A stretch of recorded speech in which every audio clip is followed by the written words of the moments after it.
Hey gang, I'm Sam. I just watched the Moxie movie and I have a few opinions. So to preface this, I know I do not always dress like this. Let's just get this out of the way. I do dress like this. Like, I will wear an outfit that looks like this. You see the harness thing? Isn't that cool? But I will wear an outfit that looks like this in real life, okay? This isn't like a cosplay that I put on for this video. I do actually dress like this in real life, but you'll see on my Instagram and even in my last video, I did not dress like this. So I want to preface this by saying I know I don't always dress like this.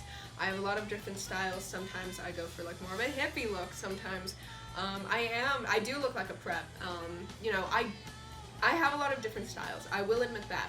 But I will say that I think it is safe to call myself a riot girl because I have immersed myself in, you know, the roots of the subculture, the politics of the subculture. I'm a radical feminist, not trans exclusionary though, and I'll touch on that later. But yes, I do know the politics of the Riot Grrrl movement, and, which is most important, I do listen to the music. So, you know, a few of my favorite bands, obviously there's the big ones, Ratmobile, Babes in Toyland, Bikini Kill, and then also, you know, Mommy Longlegs, Blowout, Destroy Boys, 7 Year Bitch, all besties. I love them so much. I listen to them. I do actually listen to them. But yeah, just want to preface this by saying I know that I don't always dress like this, but I do listen to music. I do always have the politics. My politics never shift. My beliefs on the world and the patriarchy and women as a whole, you know, women's liberation, queer liberation, the liberation of like intersectionality, that is not something that leaves when I take these clothes off. So yeah, I am a riot girl, just got that out of the way. Anyways, but I just watched the movie Moxie on Netflix, which was directed by Amy Poehler, who, okay, queen, did not know she was, like, had a riot girl past. Does she? I don't know. I don't know if that was just a character that she wrote for the movie, but it's directed by Amy Poehler, and, let's start with, just give you a quick summary of the movie. So we follow our main character, Vivian, and she is in 11th grade. She's a junior, and her mom was a riot girl back in the day, back in the 90s, back when the riot girl movement sort of was birthed. Her mom was a riot girl. And so when she starts to notice the rampant sexism of her school, she decides to start her own little zine and get sort of a riot girl, you know, rebirth, revival at her school going, and she starts this little Moxie zine, and along with it forms the Moxie Club. And so they do all sorts of crap, you know, they try to get their friend Kiara to be elected as the sports ambassador. Doesn't work. Oh, sorry, spoiler warning, if you really want to see this movie, I will be spoiling it, so maybe watch that first and then come back.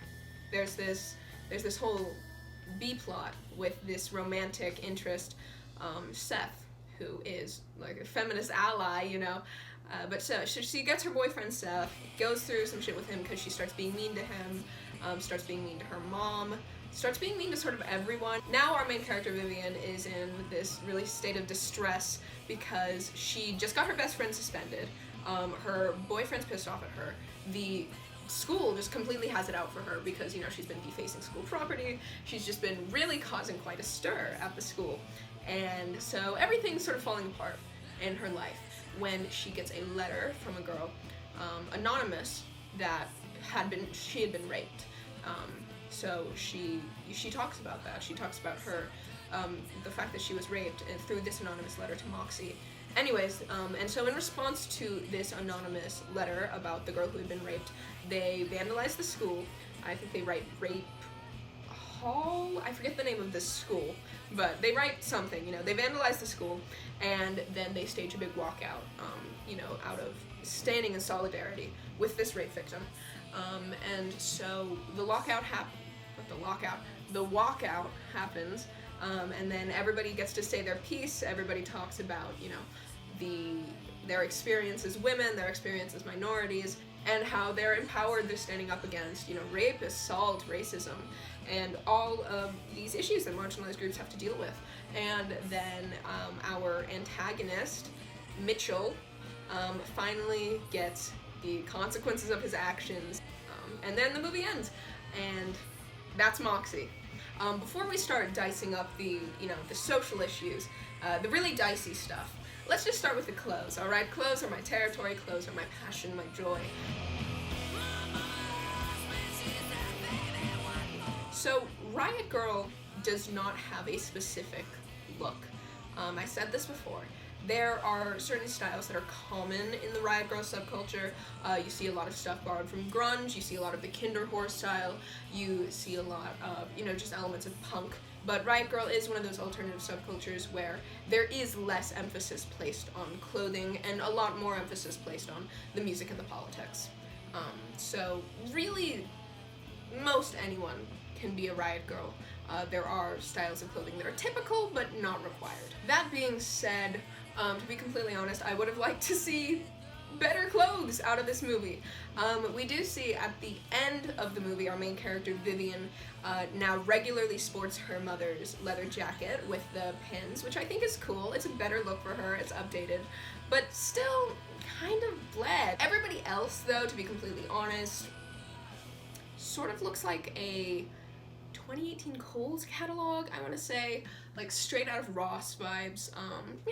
Could be better. It's very basic. I don't really know any teenagers who dress like that. I know a few, but most teens don't really dress like that.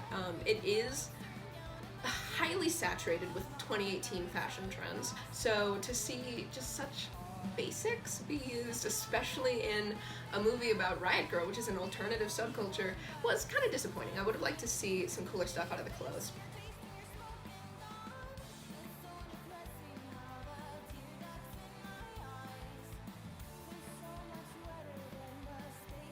Okay, so I shifted the camera a little bit. Hopefully this is fine. That mirror back there is causing me all sorts of problems. This is not the best lighting situation. I really do apologize. Please forgive me. But anyways, what I liked about the movie.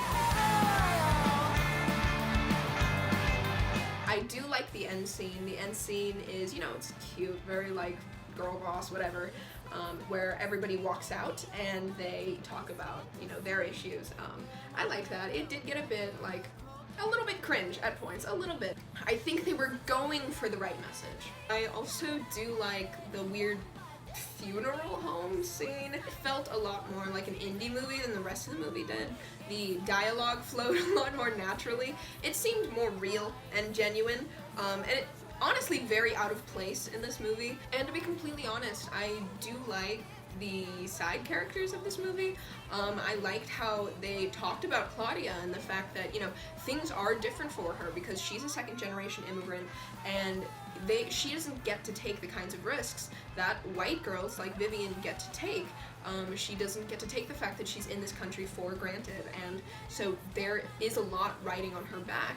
And I like that they addressed that. I like that they sort of made Vivian, hold herself accountable for that. The fact that Claudia is taking on a far bigger risk with this stuff than she is. And so I do like that they mentioned that. And as I said, yeah, the music's good. They've got Bikini Kill. They've got the band La La La La. They've got good songs in here. I wish that they had used songs from more black bands and that kind of stuff to sort of counteract all of the emphasis placed on white bands within the RiotGrrrl movement, but okay, that's how it goes. The music was pretty good. Now that we've got the pros out of the way, let's get a bit into the cons, where things start to get a bit dicey, a bit social justice-y, so stick around. Okay, so the biggest and most glaring problem with this movie is Vivian. Not necessarily, there isn't a whole bunch wrong with her character, but why is she the main character? Amy Poehler's character herself addresses the problems with the early RiotGrrrl movement in that it was not intersectional. It really wasn't. There are a lot of TERFs within the RiotGrrrl movement, and trans exclusionary radical feminists. There was a lot of that in the early RiotGrrrl movement, and there was a lack of just racial representation too. The most popular RiotGrrrl bands, Bikini Kill, Bratmobile, Babes in Toyland, all white.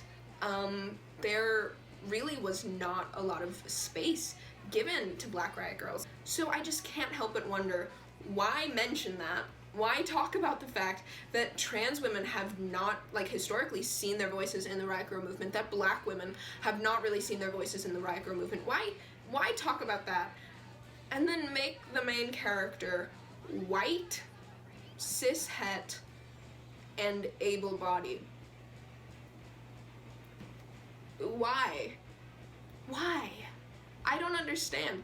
I don't understand why Lucy wasn't the main character. Lucy is a side character, and I hate to see just another black character forced into the black best friend trope. Why? Why couldn't Lucy have been the main character of this? Why couldn't she have fought for herself? I really don't like the white saviorism of Vivian. Why is Vivian the one that rocked their world, you know? Why couldn't we have seen this from Lucy's perspective?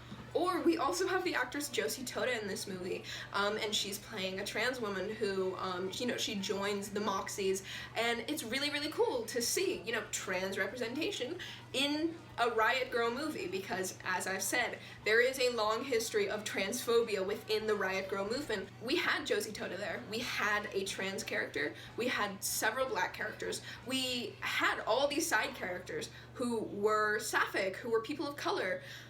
Why then were none of them the main character? You know, if we had seen Josie Tota be the main character, that would have been really revolutionary. Like, oh my gosh, the main character in a RiotGrrrl movie is trans. What a great way to combat the, like, blatant transphobia that runs amok within RiotGrrrl spheres. That would have been really cool. Or to have Lucy just be the main character. She was the most interesting character. I think that Vivian was honestly bland. She was. And you're right, she didn't understand racial issues. She's cis-het. I don't get it. I don't get it. And then also, you know, Lucy's sapphic, and, you know, I don't know if she's lesbian or bisexual, but she shares a kiss with another girl in the movie. A quick kiss, you know, their relationship we don't dwell on at all, but she does. She's sapphic, she shares a kiss with a woman. Why couldn't we have had that? I would have loved to see a RiotGrrrl movie take the opportunity to put sapphic love at the forefront, because that isn't something we see a lot of, especially between non-white femme women. That's not something that we see. We don't. All of the, you know, sapphic movies that are out there today are pretty much between two white femmes. So if a character like Lucy had been at the forefront, she's sapphic, and we see an actual developed relationship between her and another girl. And we didn't. We got a straight love story. Yay. These characters, honestly, they shouldn't have been people to assist in Vivian's journey to wokeness. We should have seen them liberating themselves. But that aside, my other critiques of this movie is that it's just, like, doesn't read as very RiotGrrrl to me. Is that bad to say? It came across as very corporate, marketable RiotGrrrl, and that is not what RiotGrrrl really ever was. To be completely honest, I mean, if you just look at most of the film, it looks like a Disney Channel original, you know? It's very polished, very clean. Not really what RiotGrrrl is. And then also, this is one of my biggest criticisms, the dialogue is terrible. We've got a lot of cringy teen speak, gotta be honest, and I am personally not a fan of cringy teen speak, but we get a lot of, oh my god, I'm so shook. She totally won the award for hottest selfie. Did you see the hashtag Moxie Girls Fight Back? Look at my emoji that I pasted onto my zine, and I was just like, oh my god, bro. And sometimes we just need to accept we are not 15, and we don't know how 15-year-olds speak, and maybe consult an actual teenager. I thought that the whole romance thing was like, okay, you know, Seth is just kind of there, and he's just there, you know, he is the male feminist love interest, and it's like, okay, cool. Tell me what y'all thought. If you're a RiotGrrrl, if you're in the RiotGrrrl scene, what did you think of the movie Moxie? 5.7 out of 10. There we go. That's my final rating. I give Moxie on Netflix 5.7 out of 10, but yeah, y'all tell me what you thought, and see you later. Girls that all look the same and act really fucking stupid 'cause they like us that way.